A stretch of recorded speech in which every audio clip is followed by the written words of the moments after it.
समोर जे आपलं साखळी उपोषण चालू आहे, एक दिवसीय लाक्षणिक उपोषण, जे की मरसूळ चुडावा जो बायपास आपल्या शेतकऱ्यांवर लादलेला आहे, त्याच्या विरोधात सर्व शेतकरी बांधव आज या बायपासला विरोध करण्यासाठी बसलेले आहेत. मला वाटतं जसं आपण सर्व समाजातील घटक आरक्षणाच्या मुद्द्यावर जसं एकत्र आलो होतो प्रत्येक समाजातील, त्याच प्रकारे आपलं शहर वाचलं पाहिजे, आपली शेती वाचली पाहिजे आणि शेतकरी जगला पाहिजे.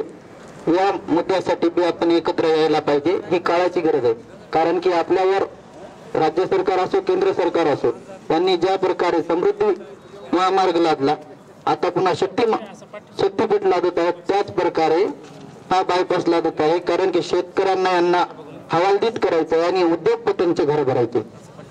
एका प्रकारे मला वाटतं ही लोकशाही संपवण्याचा प्रयत्न चालू आहे आणि हिटलरशाही आणि हुकुमशाही आणण्याचा प्रयत्न या राज्यात अराजकता निर्माण करण्याचं काम ही सरकार करत आहे असं म्हणायला हरकत नाही.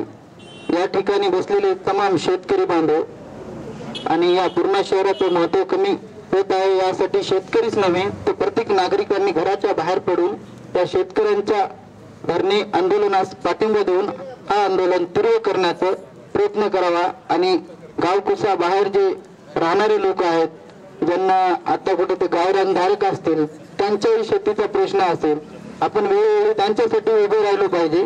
आणि प्रत्येक शेतकऱ्यांच्या पाठीमागे शिवसेना संघटना एक ठामपणे उभे आहे. आणि जेव्हा आपण आक्रमक भावनेने उभे असतील त्या प्रकारे आम्ही आक्रमक भावनेने सुद्धा आपल्या सोबत आहोत. रस्ता रोको असो, रेल रोको असो, प्रत्येक ठिकाणी आम्ही तुमच्या सोबत आहोत. एवढं बोलतो आणि मी माझे 2 शब्द संपवतो. जय शिवछावा.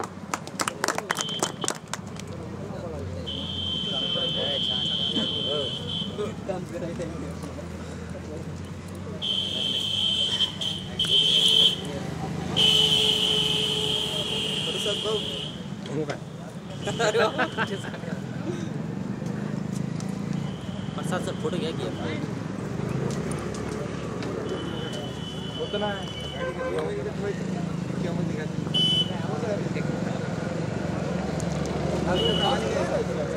हो गया